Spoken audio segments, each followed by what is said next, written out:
Only 14 people saw what happened that night. 14 witnesses to a moment so brutal, so swift that some of them spent years convincing themselves it wasn't real. The footage never released. The incident officially denied. But in the underground martial arts circles of Hong Kong, in the whispered conversations between fighters, everyone knew. Bruce Lee had protected someone that night, and the price for 5 men's arrogance was paid in seconds.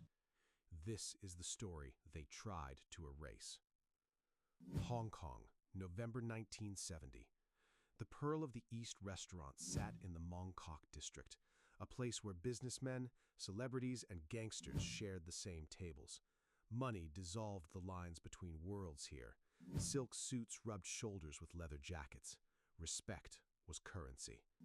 On this particular evening, the air was thick with humidity and something else, the kind of tension that settles before violence. Bruce Lee sat alone at a corner table, not because he was antisocial. He was celebrating another successful screen test, another film offer on the horizon. His personal trainer and close friend, Peter, sat with him. They'd ordered the best food. Bruce was focused, disciplined, but tonight he allowed himself a moment of satisfaction. 2 tables away, 5 men drank heavily. These weren't ordinary gangsters. They were part of the triads, the shadow network that controlled the streets. Their leader was a man named Chen. 300 pounds of muscle, scar tissue, and a reputation for crushing anyone who disrespected him. He'd fought in the underground boxing rings. He'd won every time. He'd never been touched. And he'd heard of Bruce Lee. Everyone had heard of Bruce Lee, but hearing and believing were different things. Bruce Lee was Chinese. He was small, maybe 130 pounds if the scale was generous. He was an actor, not a real fighter. That's what Chen told his men as they drank. An actor, Chen laughed, playing a warrior on film. The other 4 men laughed with him. The blind veteran's name was Samuel. He was old, probably late 60s, and he worked as a janitor in the restaurant. His floors were clean. He minded his business. He asked nothing from anyone. Samuel had already cleaned the restaurant 3 times that day. His final sweep would take him past the 5 gangsters around 9:47 p.m. He didn't see them coming. Samuel was pushing his cleaning cart, moving methodically through the rows of tables, when one of Chen's men deliberately extended his leg. The blind veteran tripped. It wasn't violent. Not yet. The cart spilled. Glasses shattered. The sound cut through the restaurant like gunfire. The men laughed. Samuel tried to apologize, on his knees now, trying to gather the broken glass with his bare hands. His old fingers were shaking. Chen stood up. He was immense. When he moved, the floor seemed to shift. He stood over Samuel and said something in Cantonese, a slur, a threat. Then he kicked the cleaning cart. It flew across the restaurant, crashing into a pillar. Samuel flinched. Old fool, blind dog. The other man laughed harder. Bruce Lee was not an angry man by nature. People often misunderstood this. His speed, his power, the lethal efficiency of his technique made people assume rage. But the truth was quieter. Bruce operated from a place of absolute clarity. Emotion was a luxury he couldn't afford. Discipline was everything. Yet there were boundaries. Peter saw it first, the way Bruce's jaw tightened, the way his eyes narrowed, not with fury, but with something colder. A decision being made. Bruce, Peter started. Bruce didn't respond. He simply stood. The entire restaurant noticed. The chatter died. There's a frequency humans sense, a shift in the air when violence is about to bloom. Everyone in that restaurant felt it. Bruce walked towards Chen slowly. He was still in his casual clothes, a shirt unbuttoned at the collar, loose trousers. His feet were perfectly balanced with each step. To an untrained eye, he looked relaxed, but his hands were already positioned, already prepared. Muscle memory, years of training flowed through every movement. Chen saw him coming and smiled. It was the smile of a man who'd never been tested, who'd always been the strongest in the room, who couldn't imagine the possibility of losing. "You," Chen said, The actor. Bruce said nothing. You want to die? Chen laughed. Fight me? Chen was already rolling his shoulders, loosening his neck. He'd fought 100 men. They all went down the same way. Size and weight, these were destiny. Bruce looked at Samuel, still on his knees gathering broken glass. Then he looked back at Chen. Leave him alone, Bruce said. His voice was calm, almost conversational. Chen's smile faded.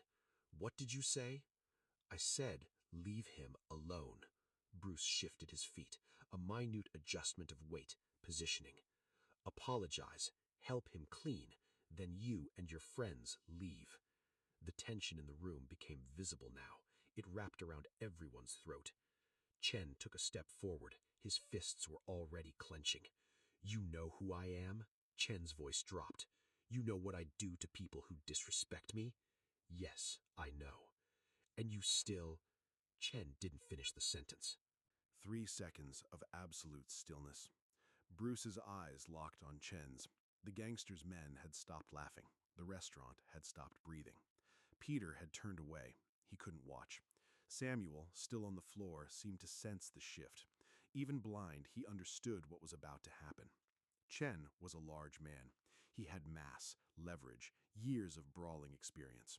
Bruce was smaller, but he was faster than fast. He was precision. He was physics applied with purpose. Chen moved first. It was a mistake.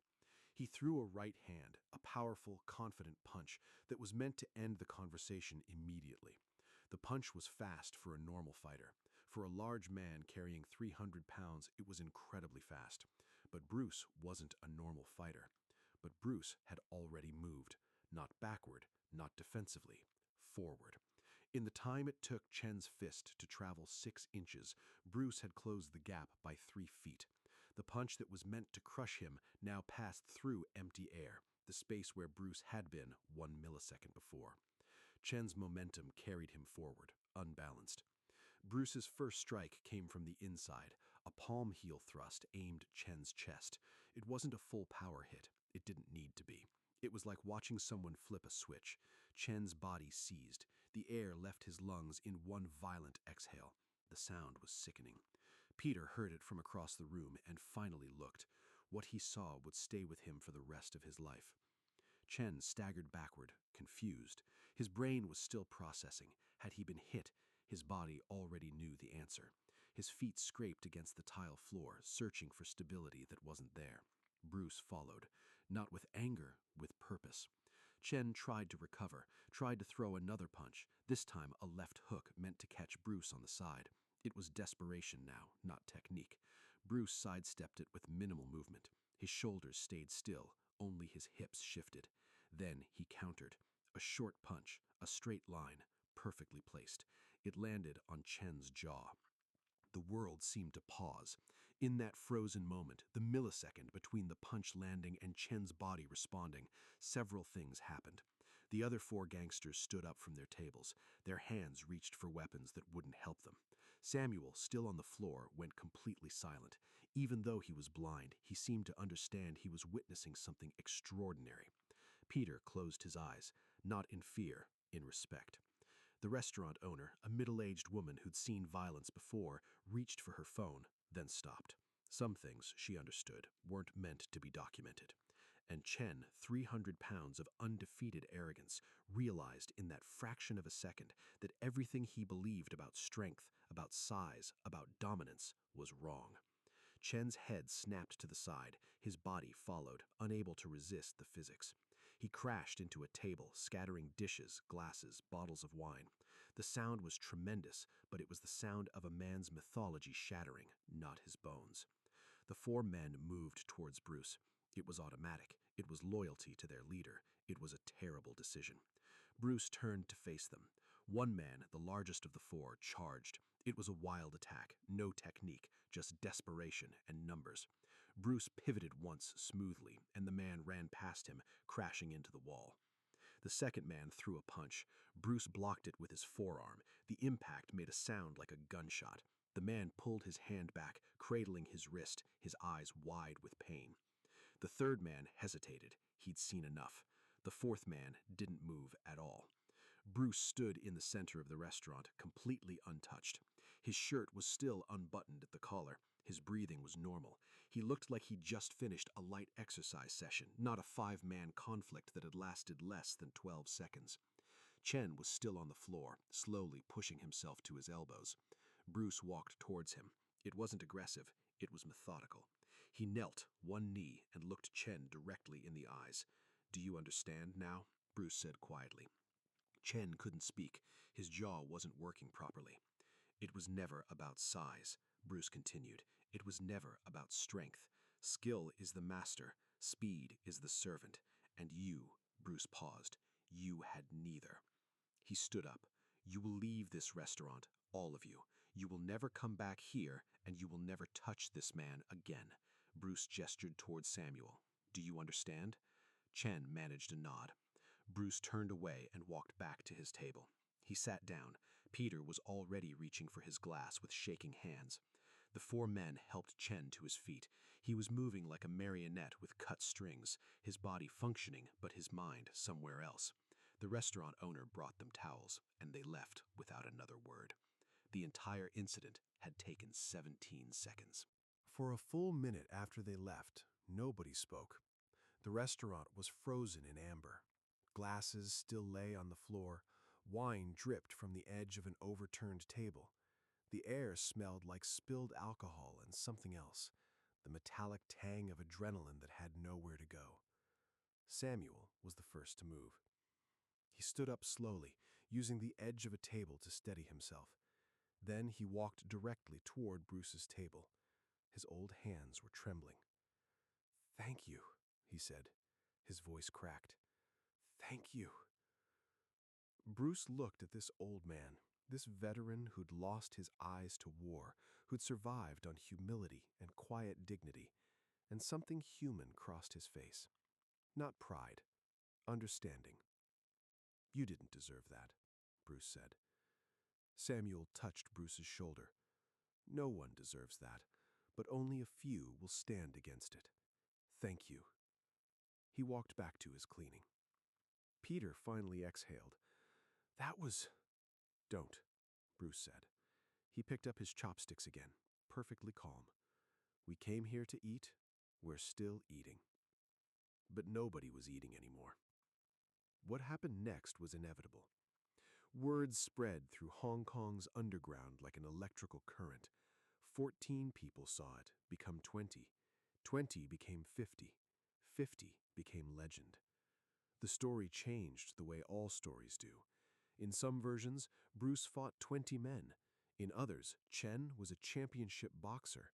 In the most dramatic retellings, the entire restaurant had conspired to ambush Bruce Lee, and he'd emerged without a scratch. The truth, that it had been fast, clean, and utterly one-sided, was somehow more devastating than the myths.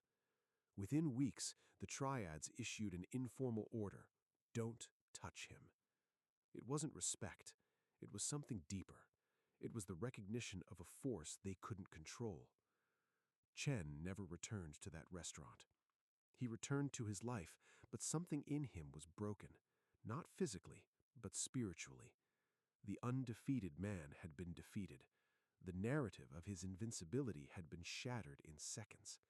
He would never fully recover from that knowledge. The blind veteran, Samuel, cleaned that restaurant for 2 more years. During that time, every single triad member, every street fighter, every gangster who walked through those doors treated him with unflinching respect. They didn't do it because of him. They did it because of what Bruce Lee had done for him.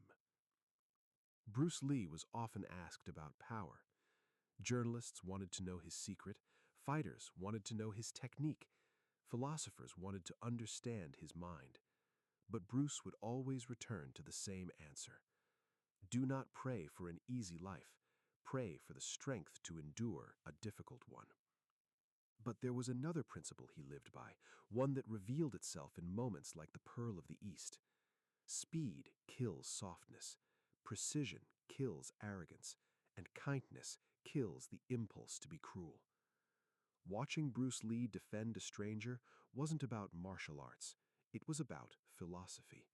It was about a man who understood that real power wasn't in dominating others, it was in protecting those who couldn't protect themselves.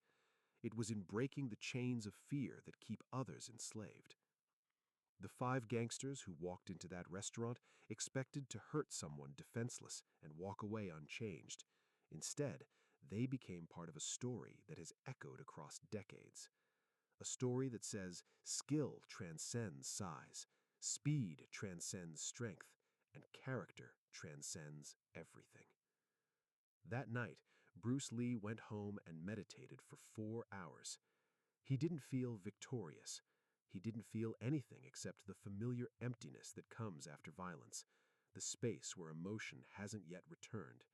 He'd simply done what needed to be done. A moment of clarity followed by a restoration of balance. But the world outside his door was changing. Rumors that couldn't be killed, legends that fed themselves, stories that grew with each retelling until Bruce Lee wasn't just a fighter anymore. He was a myth. And myths, once born, never truly die. Only 14 people saw what happened that night, but millions would feel the echo of those 17 seconds.